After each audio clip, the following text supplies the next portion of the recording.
Our today's topic is anti-poverty measures. Yesterday we have discussed about some of the schemes and strategy or measure adopted by the government to prevent poverty or to eliminate poverty.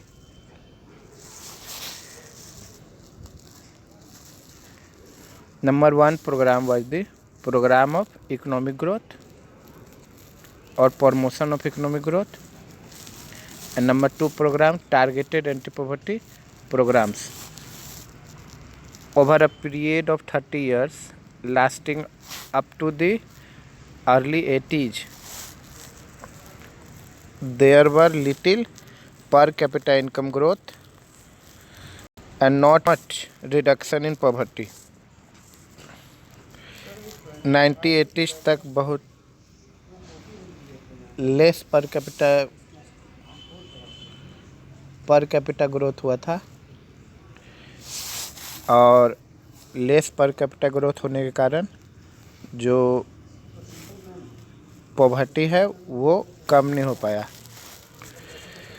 Official poverty estimates which were about 45% in the year 1950 आज़ादी के बाद 45% लोग poverty line से नीचे थे, मतलब गरीबी रेखा से नीचे जीवन यापन करने वाले लोगों की संख्या टोटल पॉपुलेशन का 45% था 1950 तक. Remain the same even the early 80s, ये लगभग सेम रहा अर्ली 80s में. उसके बाद और मेजर लिया गया after 80s. Since the 80s Indian economic has been one of the fastest in the world. अब इकोनॉमिक ग्रोथ होने लगा 80s के बाद, 1980s के बाद, और वो वर्ल्ड का फास्टेस्ट ग्रोइंग कंट्री में से एक है इंडिया भी. The growth rate jumped from average about 3.5% a year in 1970 में 3.5% था जो ग्रोथ, वो 1980 में 6% हो गया. 1980s और 1990s में ये 6% हो गया, मतलब लगभग 2.5% का एक्स्ट्रा ग्रोथ रेट अचीव किया India. Higher growth rate have helped significantly in the reduction of poverty. Therefore,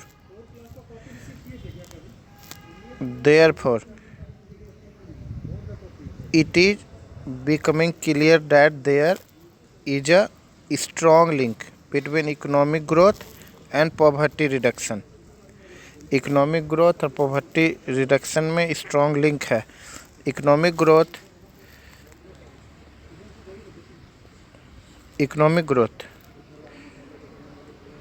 widens opportunities. Economic growth जो है अपॉर्चुनिटी को बढ़ा देता है. Widens opportunities and provide the resources needed to the invest in human. और जो human के growth के लिए, ह्यूमन का पर्सनैलिटी डेवलपमेंट के लिए, ह्यूमन डेवलपमेंट के लिए जो रिसोर्स नीडेड है, जैसे हेल्थ और एजुकेशन और फूड फॉर द ऑल, इसका अरेंज करना इकोनॉमिक ग्रोथ बढ़ने से इजी हो जाता है. इकोनॉमिक ग्रोथ बढ़ने से मतलब इनकम बढ़ा तो गवर्नमेंट कैन ईजिली बेयर और make extra budget for education, health and fooding of the people. This also encourage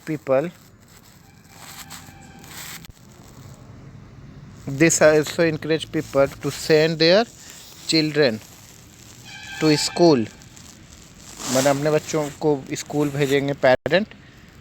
अब education policy right to education India का है, जिसके तहत 6 से लेकर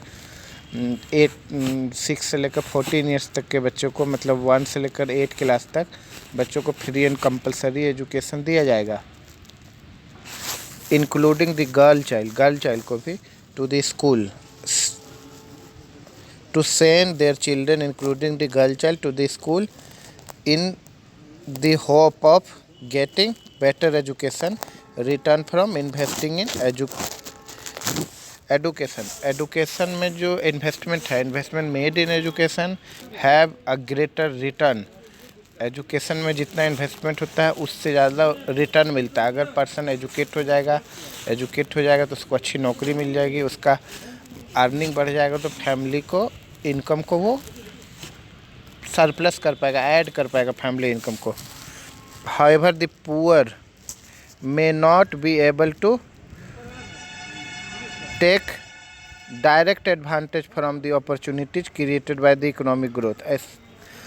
गरीब लोग जो इकोनॉमिक ग्रोथ का जो अपॉर्चुनिटीज है उसका डायरेक्ट एडवांटेज नहीं ले पा रहे हैं। Moreover the growth in the agriculture sector in is much below expectation. जो एक्सपेक्टेशन उम्मीद किया गया था उससे बहुत कम है एग्रीकल्चर का ग्रोथ अभी तक। गवर्नमेंट को अपॉर्चुनिटी भी नहीं पहुंच रहा है अच्छी तरह से लोगों के पास। दूसरा जो एग्रीकल्चर सेक्टर का जो ग्रोथ आकलन किया गया था, जो एस्टिमेट किया गया था, असेसमेंट किया गया था, वो भी हम लोग अचीव नहीं कर पा रहे हैं। This was a direct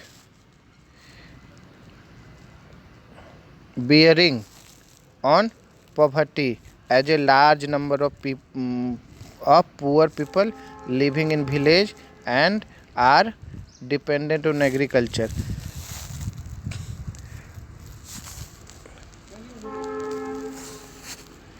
poverty पर इसका डायरेक्ट असर पड़ रहा।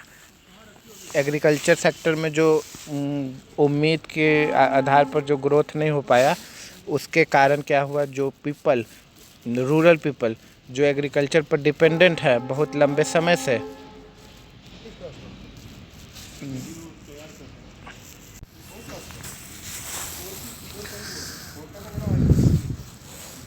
तो जो फैसिलिटी लोगों को मिला उसका भी वो फ़ायदा नहीं ले पाए। एग्रीकल्चर का ग्रोथ कम हुआ तो रूरल इकोनॉमी जो एग्रीकल्चर पर डिपेंड था, तो एग्रीकल्चर का ग्रोथ ना होने के कारण रूरल पीपल को भी वो एडवांटेज नहीं मिल पाया।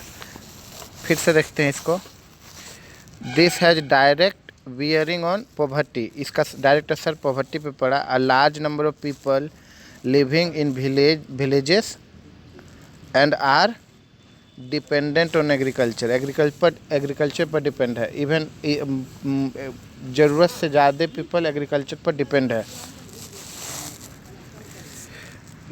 इन these circumstances there is a clear need for targeted anti poverty program। इसके बाद अब जैसा तैसा प्रोग्राम बनाने से काम नहीं चलेगा। अब टारगेटेड एंटी पॉवर्टी प्रोग्राम्स और एंटी पॉवर्टी मेजर गवर्नमेंट को बनाना होगा और उस टारगेट को अचीव भी करना होगा, उसको अच्छा से इम्प्लीमेंटेशन भी कराना होगा प्रोग्राम को। although there are some many schemes which are formulated to affect the poverty directly or indirectly, some of them are worth mention। Mahatma Gandhi national rural employment guarantee act, MNREGA बना, जिसको अभी नरेगा भी बोलते हैं एक्ट। इसके तहत क्या है, देखिए, this is very important. Mahatma Gandhi national rural employment guarantee Act 2005 aim to provide 100 days of wage employment to every household। हर एक वर्कर को जिसका नरेगा कार्ड है,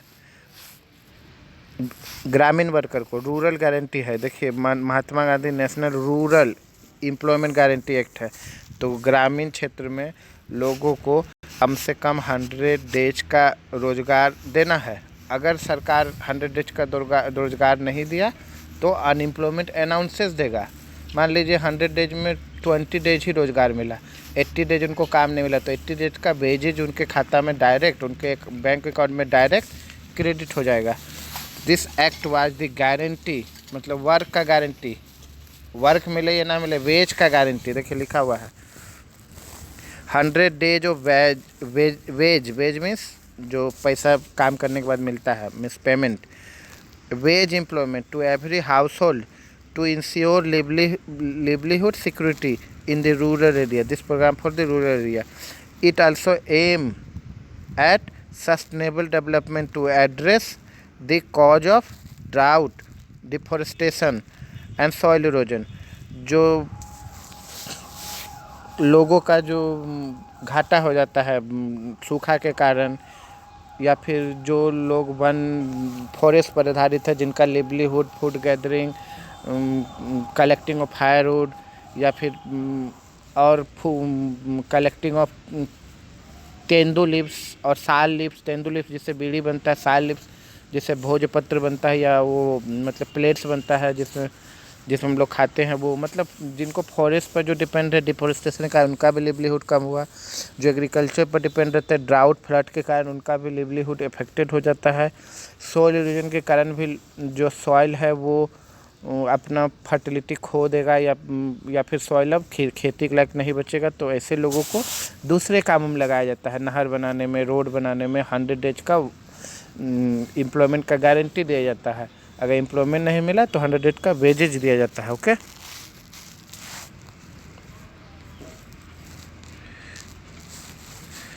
1/3 of the proposed job have been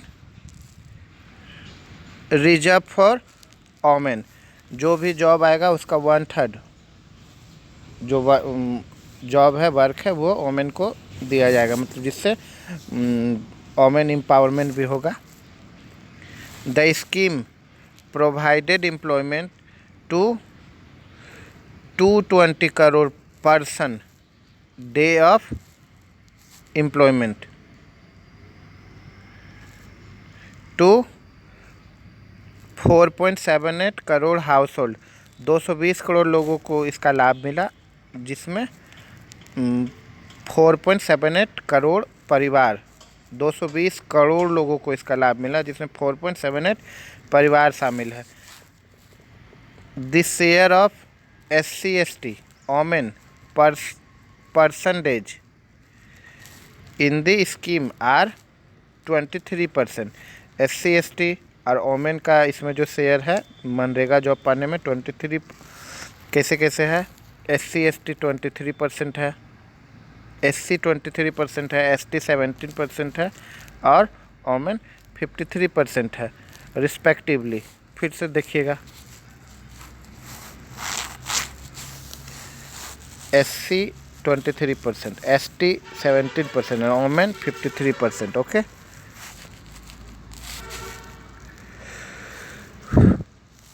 the average wage has increased from 65 in 2006-07 to 132 in 2013-14। 65 rupees पहले per day wages मिलता था, और 2006-07 तक, और 2013-14 में इसको बढ़ाकर 132 रुपीज़ पर डे कर दिया गया। Recently in March 2018 the wage rate of unskilled manual labor has been revised the state-wise. The range of wage rate for different state and union territory lies in between rupees 281 per day for the worker in Haryana। Haryana में ये पर worker 281 rupees हो गया। बिहार झारखंड में 168 rupees पर worker ये किया गया रिवाइज। 2018 का ये डाटा है, अलग अलग स्टेट में अलग अलग दिया जाता है। अब नेक्स्ट देखते हैं स्कीम एंटी पॉवर्टी मेजर में PMRY प्रधानमंत्री रोजगार योजना। प्रधानमंत्री रोजगार योजना is another scheme which was started in the year 1993. The aim of program is to create self employment opportunities। ये जो प्रोग्राम का एम है, इसमें मेन एम था इसका क्रिएट करना self employment for educated unemployed youth in rural areas and small town. छोटे शहरों में और ग्रामीण क्षेत्रों में जो एजुकेटेड अनएम्प्लॉयड यूथ हैं उनको रोजगार दिलाने के लिए प्रधानमंत्री रोजगार योजना स्टार्ट हुआ। They are helped in setting up small businesses and industries, rural employment guarantee program REGP was launched in 1995. ये थर्ड प्रोग्राम है. And aim of the program is to create self-employment opportunity in rural areas and small town. A target of creating 25 lakh new job has been set for the program under the 10th 5-year plan. 10th 5-year plan में ये target किया गया कि 25 लाख नया job create किया जाए, और ताकि ग्रामीण क्षेत्रों में यूथ को और स्मॉल अर्बन सेंटर्स में यूथ को ज़्यादा से ज़्यादा रोजगार का ये अवसर मिले. नेक्स्ट देखते हैं सर्व जयंती ग्राम स्वरोजगार योजना. ये सेल्फ एम्प्लॉयमेंट स्कीम है. Swarna Jayanti that means silver jubilee, golden jubilee not silver jubilee, golden jubilee village self employment Yojana. That means इसको हिंदी में लिखना है. स्वर्ण जयंती ग्राम Swarozgar Yojana SGSY has launched in 1999. The program aim eight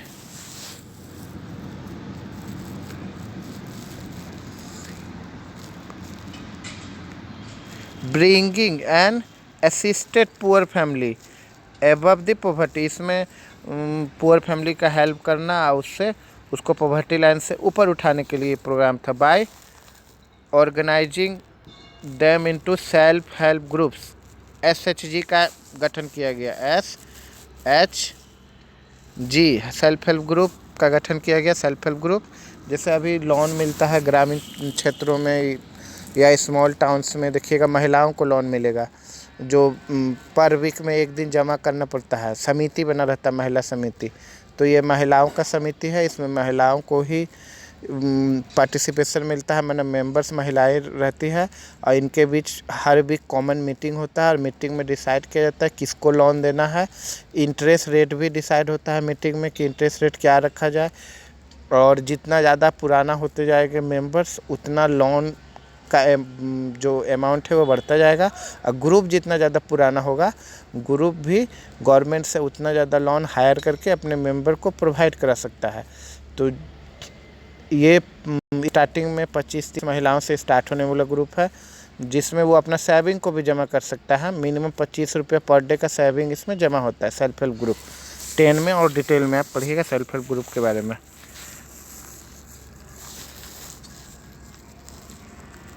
self help group दो अ mix of bank credit and government subsidy. Bank का credit भी है और government का सब्सिडी भी. गवर्नमेंट का सब्सिडी क्या है? इंटरेस्ट आपको कम लीजिएगा. बैंक से लोन लीजिएगा तो उसका इंटरेस्ट रेट आपको 12% का लगभग है, और यहाँ से आप लोन लीजिएगा तो 7, 8 या 9% में मिल जाएगा. तो मतलब जो इंटरेस्ट में जो सब्सिडी है वो गवर्नमेंट अपने तरफ से प्रोवाइड कराती है. सब्सिडी क्या होता है? जो भी मार्केट रेट है और जो रेट से आपको मिल रहा है, मान लीजिए मार्केट रेट 100 रुपीज़ है और आपको 80 रुपीज़ से मिल रहा है, तो ये 20 रुपीज़ का बीच का अंतर, तो ये पैसा कहाँ से? ये गवर्नमेंट बेयर किया. तो ये जो 20 रुपीज़ जो आया, ये कहाँ से? ये गवर्नमेंट बेयर किया. This is known as subsidy. जैसे गैस में मिलता है सब्सिडी, यहाँ पे इंटरेस्ट रेट में सब्सिडी है.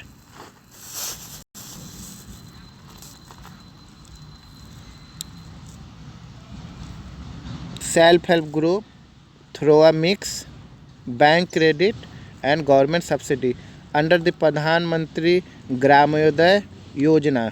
ग्रामोदय योजना मतलब ग्राम को उत्थान करना. PMGY launch in 2000. Additional central assistance is given to state for basic services जैसे ट्रांसपोर्टेशन हुआ, हेल्थ हुआ, एजुकेशन हुआ, इसके लिए एडिशनल असिस्टेंट मतलब हेल्प, सहायता मतलब मनी, फाइनेंस प्रोवाइड करा गया स्टेट गवर्नमेंट्स को. सेंट्रल गवर्नमेंट के द्वारा एक्स्ट्रा पैकेज दिया गया, बजट में एक्स्ट्रा प्रावधान किया गया.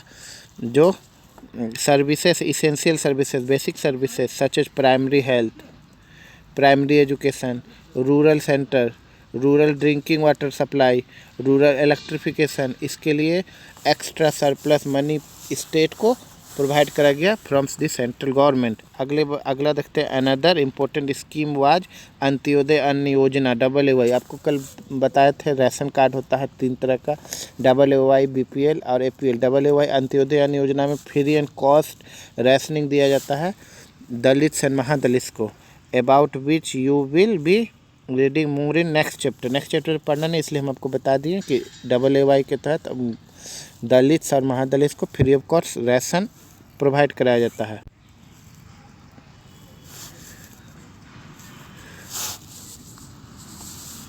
The result of this program have been mixed. इसका मिला जुला असर रहा इन प्रोग्रामों का। One of the major reason for the effectiveness is the lack of proper implementation. सबसे बड़ा मिला जुला असर इसलिए रहा, इसका अच्छा असर नहीं बोला जाएगा, मिला जुला असर है कि इनका जो इम्प्लीमेंटेशन है वो फुल्ली इफ़ेक्टिवली नहीं हुआ। इनमें से सबसे ज़्यादा सफल प्रोग्राम हम लोग मनरेगा ही देखते हैं, बाकी सब प्रोग्राम का मिला जुला ही असर रहा। राज्य सरकारों के पास भी जो पैसा पहुंचा सेंट्रल गवर्नमेंट के तहत, उसका भी वो अपने आधार पर उसका बेसिक फैसिलिटी में ना यूज करके इधर उधर अपने अलग अलग स्कीम में यूज किया स्टेट गवर्नमेंट। इसलिए इन सब प्रोग्राम्स का मिला जुला असर रहा। इसमें सबसे सक्सेस प्रोग्राम नरेगा ही रहा, जिसमें 100 डेज का जॉब गारंटी था।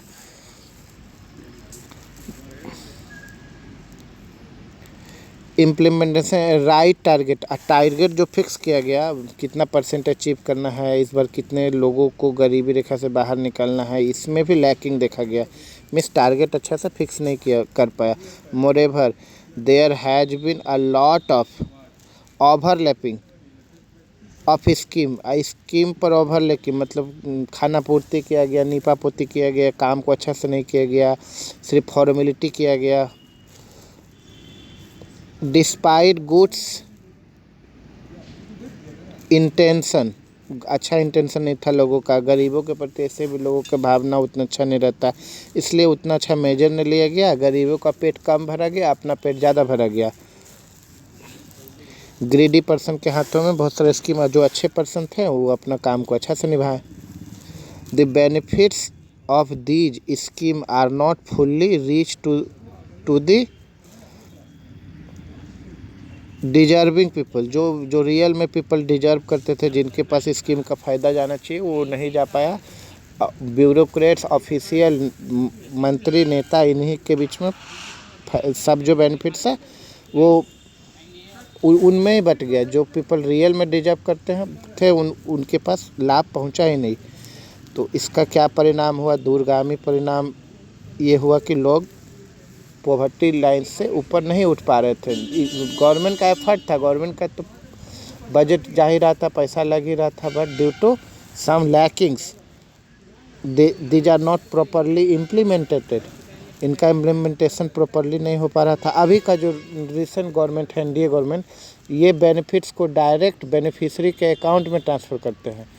तो बेनिफिशरी के डायरेक्ट अकाउंट में ट्रांसफ़र होने से बेनिफिट, इसका लाभ बेनिफिशरी को मिलता है, पहले ऐसा नहीं हो पा रहा था। Therefore a major emphasis in recent year is on proper monitoring of all poverty alleviation program. Alleviation में उन्मूलन होता है, गरीबी हटाओ। जो पॉवर्टी एलिवेशन जो प्रोग्राम्स है उसका अच्छा से अगर मॉनिटरिंग किया जाए तो उसका असर अच्छा हो सकता है। जैसे कि ग्रीन रेवोल्यूशन प्रोग्राम लॉन्च हुआ था एग्रीकल्चर को बढ़ावा देने के लिए इंदिरा गांधी के समय, तो वो पीएम जो थी वो डायरेक्ट हर एक ऑफिशियल से डायरेक्ट कांटेक्ट में थी, तो वो प्रोग्राम सक्सेसफुल हुआ। वेस्टर्न यूपी, पंजाब, हरियाणा में green revolution was the most successful program because it was directly in the super observation of the prime minister of India. अभी के प्राइम मिनिस्टर का भी सुपर ऑब्जर्वेशन में सब प्रोग्राम रहता है। बहुत सारा प्रोग्राम है, जैसे स्वच्छ भारत मिशन, प्रधानमंत्री जन धन योजना, प्रधानमंत्री जीवन बीमा योजना, अटल पेंशन योजना, उसके बाद सम्मान निधि योजना, किसान सम्मान निधि योजना में हर एक किसान को तीन सीजन होता है, रबी, खरीफ, जायद, और हर एक सीजन से पहले या ड्यूरिंग दिस क्रॉप सीजन 2,000 रुपये करके साल में 6,000 रुपये दे देता है। तो ये सब डायरेक्ट बेनिफिट अब उनके खाते में चला जाता है। इवन मेडिकल का भी अभी आयुष्मान भारत योजना है, जिसमें मेडिकल का कार्ड है, 5 लाख तक का ट्रीटमेंट करा सकता है। अब सब डायरेक्ट बेनिफिट, मतलब मॉनिटरिंग ठीक से हो रहा है, डिजिटलीकरण हो गया है से फैसिलिटीज़ का, जिसके कारण लोगों तक उनका हक पहुंच रहा है। नेक्स्ट टॉपिक है challenges ahead the poverty. Poverty has critically, centrally, not critically,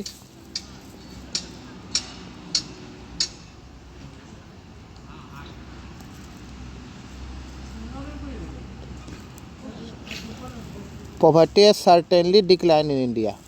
Neither critically, not certainly, it is poverty is certainly decline in India। मतलब पॉवर्टी का जो प्रारूप है इंडिया में वो डिक्लाइन पर है। But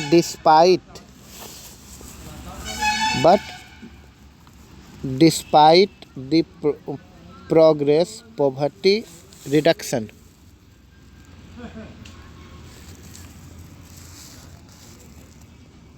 remains India's most complaining challenge. ये बहुत ही बर्निंग चैलेंज है हम लोग के पास कि हम लोग पॉवर्टी को किस तरह से दूर रहता है। वाइड डिस्पैरिटीज, जो बहुत बृहद पैमाने पर जो विभिन्नता है, डिस्पैरिटीज में विभिन्नता in the poverty are visual between rural and urban areas and among different state. अलग अलग स्टेट में पॉवर्टी का प्रारूप अलग अलग है। और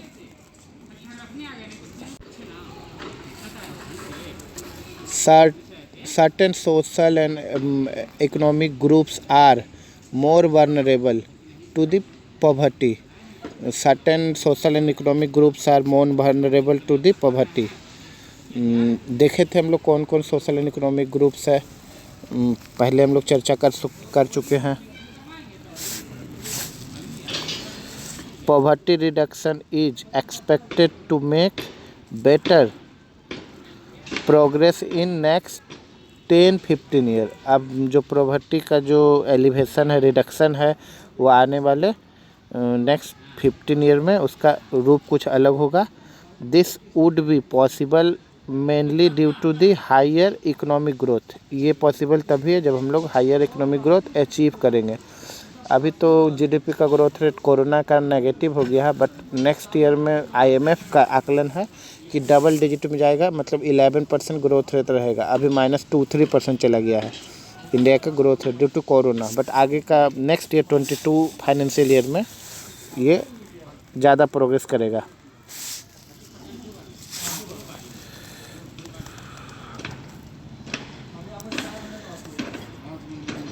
increasing stress on universal free elementary education. Universal free elementary education मतलब प्रारंभिक शिक्षा को निःशुल्क बना दिया जाए।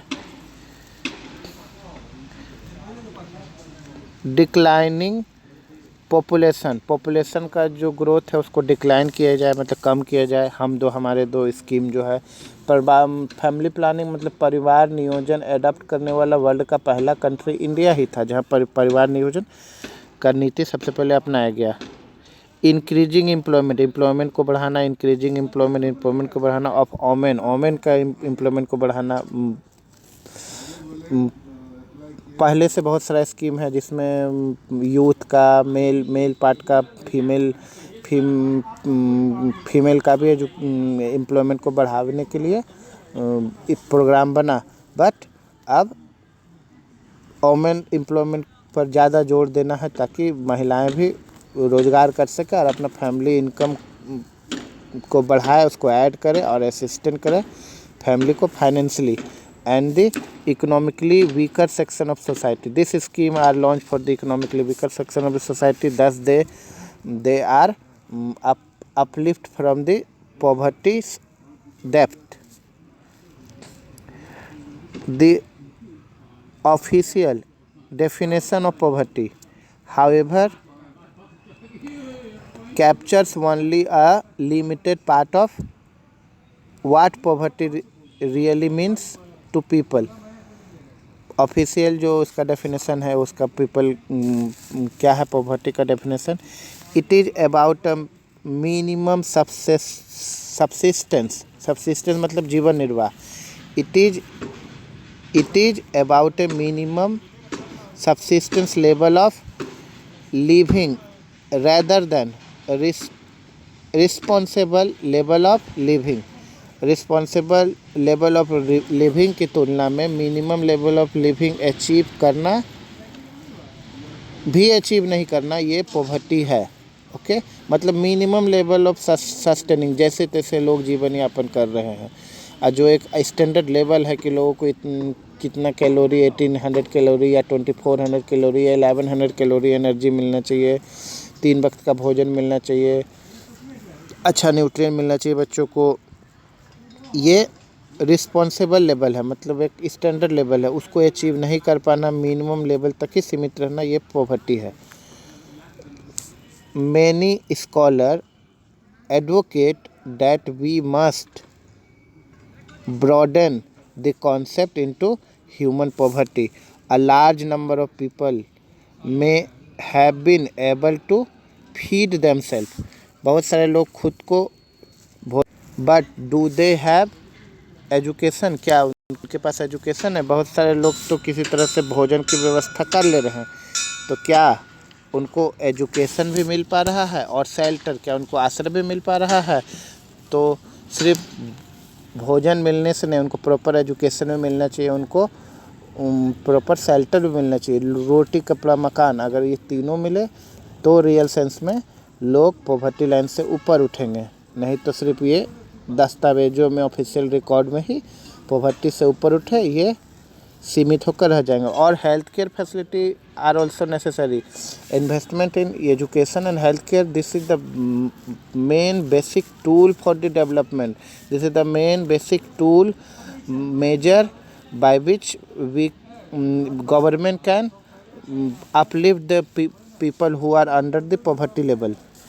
और जॉब सिक्योरिटी भी होना चाहिए, जैसे कि ग्रामीण क्षेत्रों में जॉब का सिक्योरिटी नहीं है, एजुकेशन का जो सिस्टम है वो बहुत ही ख़राब है, जॉब सिक्योरिटी नहीं है, एजुकेशन का सिस्टम ख़राब होने के कारण लोगों का शोषण भी होता है। अब देखेंगे एग्रीकल्चर में सीजनल नेचर ऑफ एम्प्लॉयमेंट है, तो साल के कुछ महीने उनको काम मिलता है, बाकी समय उनको बेरोज़गार रहना पड़ता है।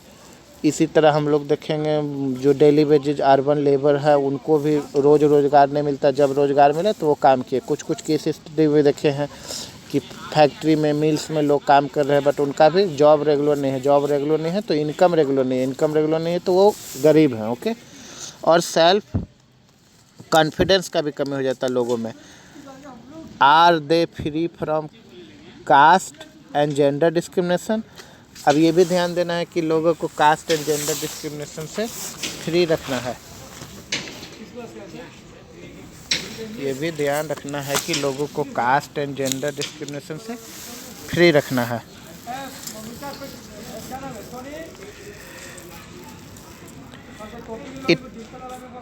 Is the practice of child labour still common, क्या चाइल्ड लेबर का प्रैक्टिस भी अभी तक, अगर चाइल्ड लेबर दिख रहा तो भी लोगों को पॉवर्टी से ऊपर नहीं लाया गया। World wide experience shows that with development the definition of what constitutes poverty also changes, तो डेफिनेशन जो है पॉवर्टी का उसको हम लोग को चेंज करना होगा।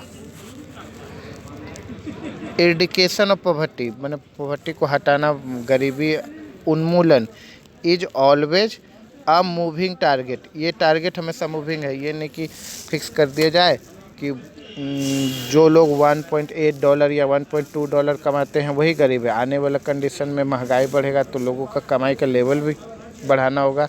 हो सके आने वाला 20 सालों के बाद जो फैमिली जो पर्सन $100 से कम कमाता हो वो गरीब हो। तो ये मूविंग है, ये डेवलपमेंट के साथ ये चेंज होने वाला कॉन्सेप्ट है। तो moving target, hopeful we will be able to provide the minimum necessary in terms of only income.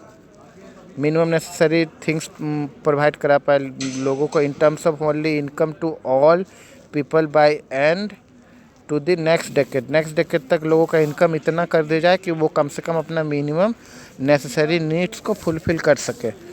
But the target will move on for many bigger challenges that still remain. अभी भी बहुत सारे challenge, government के इतने प्रयासों के बाद भी एक पेंडेमिक आया, कोरोना वायरस, और सब डिस्ट्रॉय कर दिया।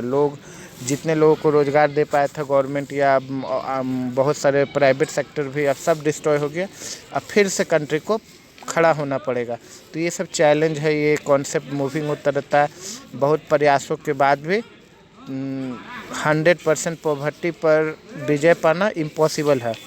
Providing health care, education, job security for all, it is also a challenge. We have to achieve it in next some decades. And achieving gender equality and dignity of poor, not only dignity of poor, dignity of women, dignity of student, dignity of individual also we have to achieve. These will be even bigger task. This is bigger task for us. We have to achieve it anyhow. Okay, thank you. Now perhaps the chapter has completed and you have to make the notes of chapter. I will already send, I had already sent the notes. Okay, thank you. Have a nice day.